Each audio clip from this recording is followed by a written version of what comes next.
So ఎందుకు ACB case నమోదు చేయడంలో రాష్ట్ర ప్రభుత్వానికి ఉన్న ఇబ్బంది ఏంది? పేపర్లకు ఇచ్చి, టీవీలకు ఇచ్చి, ఛానళ్లకు ఇచ్చి, క్వశ్చన్ మార్కులు పెట్టి, ఆశ్చర్యార్థకాలు పెట్టి, ఇవన్నీ ఎందుకు పంచాయతీలు?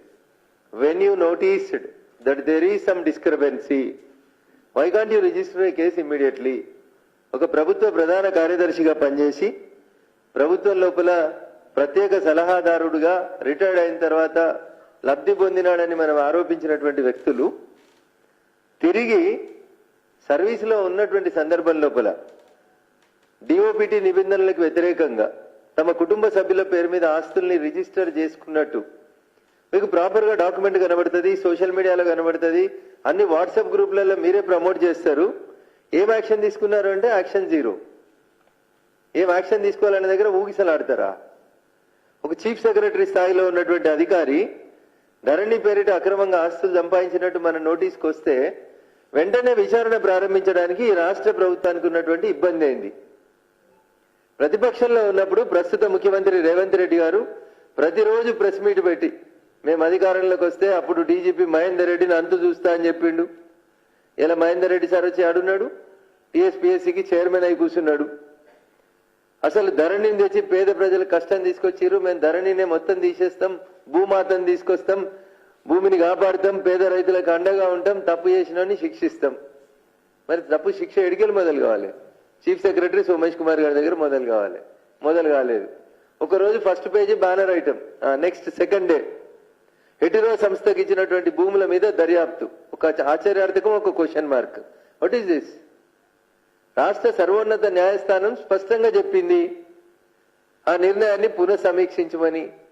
అప్పుడున్నటువంటి ప్రభుత్వం తప్పు చేసింది, తప్పుడు జీవోలు ఇచ్చింది. మీరు అధికారంలోకి వచ్చి 45-50 రోజులు అవుతుంది. ఎందుకు తడబడుతున్నారు? ఎవరి పని వాళ్ళు ఎందుకు చేయలేకపోతున్నారు? అధికారులకు ప్రాపర్గా డైరెక్షన్స్ ఎందుకు ఇస్తలేరు? కేసు నమోదు చేసినాం. హెటిరో డ్రగ్స్ అనేటువంటి సంస్థ మీద కేసు నమోదు చేసినాం. ప్రభుత్వం వాళ్ళకి ఇచ్చినటువంటి భూమిలో పోయి ప్రభుత్వ స్థలం అని బోర్డు పెట్టుండ్రి. 75 గజాల లోపల ఇచ్చిన 59 జీవో మీదనేమో రిజిస్ట్రేషన్ లాపమని చెప్తారు. కానీ హైకోర్టు పునః సమీక్షించమని చెప్పిన తర్వాత అక్కడ క్యాన్సర్ హాస్పిటల్ దగ్గర పనులు నడుస్తుంటే this land belongs to government అని బోర్డు పెట్టడానికి మనం ఇష్టపడతలేం. ఎన్ని వేల కోట్ల భూమి అది? మీరే చెప్తా ఉన్నారు వేల కోట్ల భూములని పత్రికలకు లీకులు ఇచ్చి వార్తలు రాపిస్తా ఉన్నాం. Then what is your problem? ఎందుకు హెటిరో సంస్థకి ఇచ్చినటువంటి భూమి ఇల్లీగల్ అని రాష్ట్ర ప్రభుత్వం గుర్తించిన తర్వాత కేసు నమోదు చేసి ఆ భూమిని స్వాధీనం చేసుకోవడంలో మనకున్న అభ్యంతరం ఏంది? అంటే ఇంకా మాట్లాడుకుందాం అనుకుంటున్నా? What is the reason why the cases are being pending? ఒక ఐఏఎస్ గురించి చెప్పాల్సిందంటే ఒక 100 మంది గురించి చెప్పొచ్చు. సోమేష్ కుమార్ గారు అంతే, రజత్ కుమార్ అయితే మీరు బాగా చెప్పిన కాళేశ్వరంలో ఇంజనీరింగ్ చీఫ్ గా ప్రత్యేక అధికారిగా ఉన్నాడు, బిడ్డ పెళ్లి చేసిండు, తాది కృష్ణ వాళ్ళ బిల్లు కట్టిరు, బిల్లు కట్టినోడు company contractor. Then where is the action? ఒక్క బ్యూరోక్రాట్ మీద కూడా యాక్షన్ ఎందుకు లేదు? రఘునందన్ రావు ఏ టోన్లో మాట్లాడిండో అప్పుడు రేవంత్ రెడ్డి గారు కూడా అదే టోన్లో మాట్లాడిండ్రు. ఏం చెప్పారు? బీహార్ బ్యాచ్ అంతా దోసుకపోతుంది అన్నారు. Then where is the action? Bihar road మీద లేదు, ఆంధ్ర రోడ్ మీద లేదు, తెలంగాణ లేదు, దొంగల మీద ఎవరి మీద యాక్షన్ ఎందుకు లేదు? ఇది భారతీయ జనతా పార్టీ అడుగుతున్నటువంటి ప్రశ్న. కేసు నమోదు చేయడానికి మీకు ఎంత సమయం కావాలి? ఎందుకు వీళ్ళందరూ? రజత్ కుమార్ అట్లే ఉన్నాడు, సోమేష్ కుమార్ అట్లే ఉన్నాడు. ఇంకా దారుణం ఏంటంటే అరవింద్ కుమార్ గారు. ఏమైంది ఓఆర్ఆర్ మీద రేవంత్ రెడ్డి గారు? మీకు నాకు ఇద్దరికి లీగల్ నోటీస్ ఇచ్చింది కదా, ఇదే అరవింద్ కుమార్ అనే సారు. ఓఆర్ఆర్ లో టోల్ గేట్ లో అవకతవకలు జరిగినాయంటే 1000 కోట్లకి నోటీస్ ఇచ్చింది కదా. So what is the action this government has initiated on ORR? ఉత్త అరవింద్ కుమార్ గారిని అక్కడి నుంచి ట్రాన్స్ఫర్ చేసేసినాం, అయిపోయిందా? చేతులు దులిపేసిరా?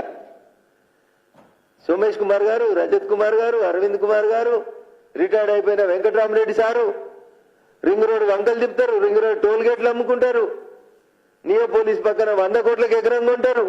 మీరు బ్యూరోక్రాట్లా ఇంకా బందిపోట్లా? ఏడికెళ్ళి వస్తున్నాయి మీకు ఈ పైసలన్నీ? ఏం చేస్తారు వీళ్ళంతా? ఒక ఆయన రిటైర్డ్ అయ్యి కాళ్ళు మొక్కి కలెక్టర్ పోయి ఎమ్మెల్సీ అవుతాడు, ఇంకొక ఆయన రిటైర్డ్ అయ్యి కాళ్ళు మొక్కి చీఫ్ సెక్రటరీగా రిటైర్డ్ అయిన పోయి ప్రత్యేక సలహాదారుడు అవుతాడు.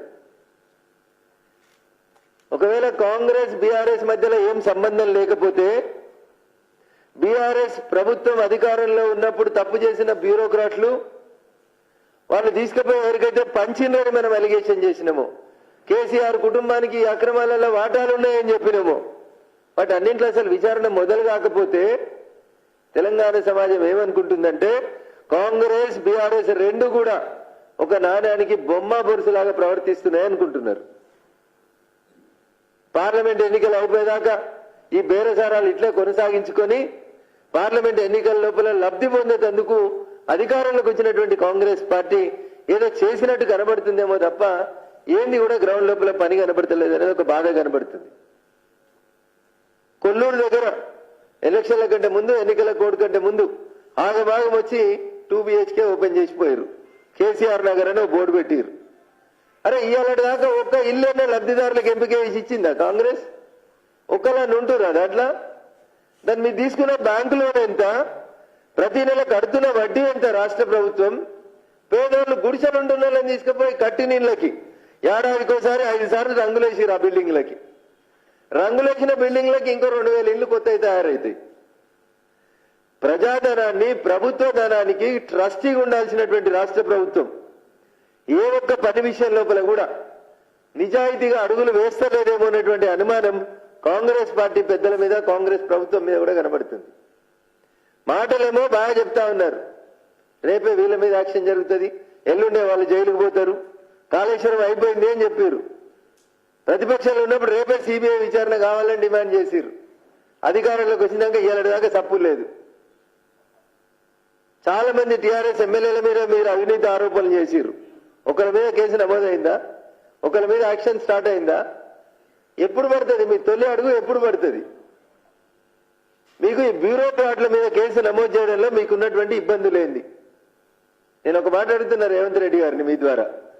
చాలాసార్లు చెప్తారు రేవంత్ రెడ్డి గారు, రేవంత్ రెడ్డి అంటేనే రియల్ ఎస్టేట్, రియల్ ఎస్టేట్ అంటేనే రేవంత్ రెడ్డి, ఎకరాలలో కొనుక్కొని గజాలలో ఎట్లా అమ్ముకోవాలో నాకు బాగా తెలిసినోని, ఈ రాష్ట్రాన్ని ఎట్లా కాపాడాలో నాకు బాగా తెలుసు అని చెప్తారు రేవంత్ రెడ్డి గారు. నేను సూటిగా ఒక మాట అడుగుతున్నా రేవంత్ రెడ్డి గారిని. జూన్ 2, 2014 నుంచి మీరు ముఖ్యమంత్రిగా ప్రమాణ స్వీకారం చేసే రోజు సరికి బీఆర్ఎస్ పార్టీ అధికారంలో ఉన్నప్పుడు అమ్మిన భూములు ఎంత, అలకేట్ చేసిన భూములు ఎంత, దానమిచ్చిన భూములు ఎంత, ధరణిలో గయాబ్ చేసిన భూములు ఎంత, రిటైర్డ్ అయిన ఐఏఎస్లకి, మీ ప్రభుత్వానికి అనుకూలంగా ఆర్డర్లు రాసిన ఐఏఎస్లకి అప్పనంగా కట్టబెట్టినటువంటి భూములు ఎంత, అనకొండలు ఎంత, రాచకొండలు ఎంత, వీళ్ళ మీద ఏమైనా విచారణ చేస్తారా? పూర్వ శ్వేతపత్రం ఇస్తారా? ఫిబ్రవరి 6వ తారీఖు ఎప్పుడో బడ్జెట్ సెషన్ స్టార్ట్ అవుతుంది అని చెప్తారు. ఎంతసేపు మాటలు చెప్పి పేపర్లకి, సోషల్ మీడియాలకి లీకులు ఇచ్చి వదిలేస్తారా? తప్పు చేసింది చంద్రశేఖరరావు చెప్పినట్టు తనయైనా జైల్లో పెడతామని ఆయన చెప్పిండు. ఆయన ఏడిపోతాడో కాలం నిర్ణయిస్తుంది. మీరేం చేస్తారో చెప్పుండ్రి. టీఆర్ఎస్ ప్రభుత్వ హయాంలో శ్మశానాలు అమ్ముకున్నారని చెప్పినాం, నో సౌండ్. అధికారంలోకి వచ్చినాక రీసౌండ్ లేదు, యాక్షన్ లేదు. ఎంఆర్లో తెలంగాణ రైతుల భూములు పోతున్నాయని అంతంత ఎత్తగిరినాం తెలంగాణ ఉద్యమంలో. 10 ఏళ్ల తెలంగాణ సర్కార్లో ఎంఆర్ ప్రాపర్టీస్ గానే ఉన్నాయి. దాంట్లో కొత్త కొత్త బంగ్లాలు పెద్ద పెద్ద రాజకీయ నాయకులు కట్టుకుంటూనే ఉన్నారు. లాంగ్ కోయిల్స్ ఏమైందో తెలియదు, వక్ఫ్ భూముల ఆస్తులు ఏమైనాయో తెలియదు, పద్మాలయ స్టూడియోస్ ఏమైతున్నాయో తెలియదు, గుట్ట దిగుతుంటే ఆ కోర్టులు జడ్జిలు ఉండేటువంటి ఇళ్ల పక్కన భూములు ఎడిపోతున్నాయో తెలుస్తలేవు. వీటన్నింటి మీద ఒక శ్వేతపత్రం ఇచ్చేటువంటి దమ్ము, ధైర్యం ప్రస్తుతం ఉన్నటువంటి ప్రభుత్వానికి ఉందా లేదా? లేదా నిజాయితీగా శ్వేతపత్రం ఇచ్చి అసెంబ్లీలో ఎవరు దోషిలో చెప్పడానికి మీరు సిద్ధంగా ఉన్నారా? లేదా వాళ్ళు ఇచ్చిర్రు, మేము వచ్చినాం, మాకేమిస్తారని లెక్కలు సెటిల్ చేసుకుంటారా? ఇది తెలంగాణ సమాజం నుంచి మీకు వస్తున్నటువంటి ప్రశ్న. కాబట్టి దీన్ని దయచేసి జూన్ 2, 2014 నుంచి ఇవాళ దాకా హెటిరోన్ తప్పు పట్టిర్రా, లాంకోన్ తప్పు పట్టిర్రా, పద్మాలయను తప్పు పట్టిర్రా, ఎంఆర్ గురించి మాట్లాడినరా, రాఘవేంద్రరావు గారి భూముల గురించి మాట్లాడినరా? అసలు ఏం చేస్తాం అనుకుంటుంది కాంగ్రెస్ పార్టీ? పెద్దల చేతుల్లోకి అప్పనంగా పోయినటువంటి భూముల విషయంలో నిజాయితీగా కేసులు నిర్ధారించి వాళ్ళ మీద అప్రోప్రియేట్ గా యాక్షన్ తీసుకొని వాళ్ళని శ్రీకృష్ణ జన్మస్థానానికి పంపిస్తారా? లేదా ఇచ్చిపుచ్చుకునే ధోరణి లోపల ఈ కేసులన్నీ మీడియా మిత్రులకు లీకేజ్ ఇచ్చి ఆ తర్వాత ఎక్కడెక్కడ సెటిల్మెంట్ జరుగుతున్నాయా? ఇది తెలంగాణ సమాజం తెలుసుకోవాలని కోరుకుంటుంది. లేకపోతే ఆయన ఒక ఆయన బీఆర్ఎస్ ఆయన అధికారం పోయిన తర్వాత ఏది పడితే అది మాట్లాడుతున్నాడు. అధికారంలో ఉన్నప్పుడు మోడీ గారి గురించి, అధికారం పోయినాక గవర్నర్ గారి గురించి నోటికి ఎంత వస్తే అంత మాట్లాడుతూ ఉన్నాడు. అంటే వెనకాల ఊరు కాలైతుంది ఆయన కనబడతలేదు, సిరిసిల్ల కాలైంది అనేది ఆయన కనబడతలేదు. జడ్పీటీసీలు పోయినరు, కౌన్సిలర్లు పోయినరు, సర్పంచులు పోయినరు. 5 ఏళ్ల వరకు ఆయన వెనకాల ఎవడు ఉండే పరిస్థితి లేదు. పొద్దున్న లేస్తే కాంగ్రెస్ బీజేపీ ఒకటి, ఒక ఎలక్షన్ ప్రొపగాండా పెట్టుకున్నాడు. బాగా చదువుకున్నా అని చెప్తావు కదా రామన్న, ఈ దేశంలో కాశ్మీర్ నుంచి కన్యాకుమారి దాకా ఏ రాష్ట్రంలోనన్నా ఎప్పుడన్నా కాంగ్రెస్ బీజేపీ పొత్తు పెట్టుకున్నాయా? నువ్వు పుట్టినాక, నువ్వు పుట్టకముందే ఏమైనా జరిగిందేమో నాకు తెలియదు, కానీ నీకు రాజకీయాల మీద అవగాహన వచ్చిన తర్వాత ఎప్పుడన్నా ఏ రాష్ట్రంలోనన్నా కాంగ్రెస్ బీజేపీ కలిసి పోటీ చేసినాయా? అధికారం పోయి బహుశా మతి భ్రమించినట్టు మాట్లాడుతా ఉన్నాడు కేటీఆర్ రోజు పొద్దున్న లేస్తే. ఏది పెడుతుంది? అప్పుడు మోడీ గారి మీద కూడా అట్లే మాట్లాడినారు. కనీసం దేశ ప్రధాని అనే గౌరవం లేకుండా మాట్లాడినాడు. ఇవాళ మళ్ళీ గవర్నర్ గారి మీదకి మాట్లాడుతున్నారు. ప్రధానమంత్రులు కనబడరు, వారికి గవర్నర్లు కనబడరు, మహిళలు కనబడరు. ఏది పడితే అది, ఎట్లా పడితే అట్లా మాట్లాడుతూ ఉన్నారు. కేటీఆర్ గారు, మీరు నోరు అదుపులో పెట్టుకోండి. మీరు ఎంత అరిచినా, మీరెంత గగ్గోలు పెట్టినా కాంగ్రెస్ కాంగ్రెసే, బీజేపీ బీజేపీ. హంస హంసనే, కాకి కాకే. ఈ రెండింటి మధ్యలో ఉన్నటువంటి డిఫరెన్స్ మీకు అర్థం కాకపోతే కొంచెం పుస్తకాలు చదివి నేర్చుకుంటే బాగుంటుంది. ఎవరో రాసిచ్చిరని ఏదో పద్యాలు చెప్తూ వస్తా ఉన్నారు. కనకపు సింహాసనమున శునకమును కూర్చుండబెట్టినా అని. ఇది ఎవరికి అప్లై కావాలి? ఎందుకు అప్లై కావాలి? ఒకసారి మంచిగా ఇంటికి పోయి మీ నాన్నని అడిగితే కరెక్ట్ చెప్తాడు. నువ్వు తెలుగు మీడియం చదివినట్టు లేవు, బహుశా ఇంగ్లీష్ మీడియంలో చదువుకొని ఎవరో రాసిస్తే సుమతి పద్యాలు చదువుతున్నట్టు నువ్వు. సందర్భోచితం లేకుండా ఏది పడితే అది మాట్లాడితే ప్రజలు తిరస్కరిస్తారు. ఇప్పటికే తిరస్కరించారు. నీకు ఎందుకు ఓటేయాలనే చెప్పు. ఎందుకు ఓటేయదో మేము చెప్తాం. 10 ఏళ్ల పాలనలో ఎన్నడూ ఢిల్లీలో టీఆర్ఎస్ గురించి, తెలంగాణ గురించి మీరు మాట్లాడలేదు కాబట్టే మీకు ఇవాళ ఎంపీ సీట్లలో 0 సీట్లు వస్తాయి. నేను మళ్ళీ చెప్తా ఉన్నా, టీఆర్ఎస్ లేదా బీఆర్ఎస్ అనేటువంటి పార్టీ ఎన్ని పిల్లి మొగ్గలు వేసినా, రోజు ఎన్ని బూతులు తిట్టినా, రోజు తమను తాము ఎంత గొప్పగా ప్రజెంట్ చేసుకునేటువంటి ప్రయత్నం చేసినా, అల్టిమేట్ గా టీఆర్ఎస్ పార్టీ లేదా బీఆర్ఎస్ పార్టీకి వచ్చే పార్లమెంట్ ఎన్నికలలో వచ్చే సీట్లు బిగ్ జీరో తప్ప ఒక్క సీటు కూడా రాదు. ఎందుకు వేయాలనేది ప్రజలు అడుగుతున్నారు. ఇలా బీఆర్ఎస్ ఎంపీ గెలిస్తే ఉంటాడా? రేపు 4 రోజులు ఉంటాడా? 2 నెలలు ఉంటాడా? అసలు ఉంటాడా లేదా అనేటువంటి ప్రశ్న ఇలా సమాజం నుంచి వస్తుంది. ఎందుకంటే మీరు అధికారంలో ఉన్నప్పుడు ఏం చేసిరో ఇవాళ అధికారంలో ఉన్న కూడా అదే చేస్తా ఉన్నారు. మీరు కూడా అప్పుడప్పుడు ఒక ఎమ్మెల్యేని పిలిచి దరఖాస్తులు తీసుకొని, అప్పుడప్పుడు 2-3 పిలిచి ఏదో గొప్పగా నియోజకవర్గాలను అభివృద్ధి చేస్తామని మీరు ఏ మాట అయితే చెప్పినరో అదే మాటని ఇలా కాంగ్రెస్ ఫుల్ఫిల్ చేస్తుంది. 26 సంఖ్యకి దగ్గర పడ్డారు మీ సంఖ్య. వాళ్ళు గోడ దుంకకుండా కాపాడుకునే చేతనైతే కాపాడుకో కేటీఆర్. ఉంటే ఉంటాడు, పోతే పోతాడు. అందరు పోయినా నీకు తెలిసిన తర్వాత ఇక నువ్వు ఉంటూ ఉంటాడేంది, పోతే పోతాడేంది. నువ్వు ఉండుమనే వాళ్ళు ఉండలేరు గట్ల. నువ్వు గేట్లు బంద్ చేస్తే కూడా నీ దగ్గర ఎవడు మిగిలితట్లేడు. అందుకని వేదాంతాలు, ఇంకేదో కొత్త నగ్న సత్యాలు అనుకున్నట్టు కొత్త వాళ్ళని తయారు చేస్తాం. నీకు తయారు చేసే అలవాటు లేదు. పక్క పార్టీలో తయారైతే మన పార్టీలకు తెచ్చుకున్నాడు అలవాటు నీకు. అందుకని ఇప్పుడు దెబ్బలు తాకుతున్నాయి. తెలంగాణ ఉద్యమంలో 14 ఏళ్ళు మీ నాయనతోటి కలిసి పనిచేసినోని ఒక్కని కూడా మీరు గుర్తించలే, గౌరవించలే, సముచిత స్థానం ఇయ్యలే.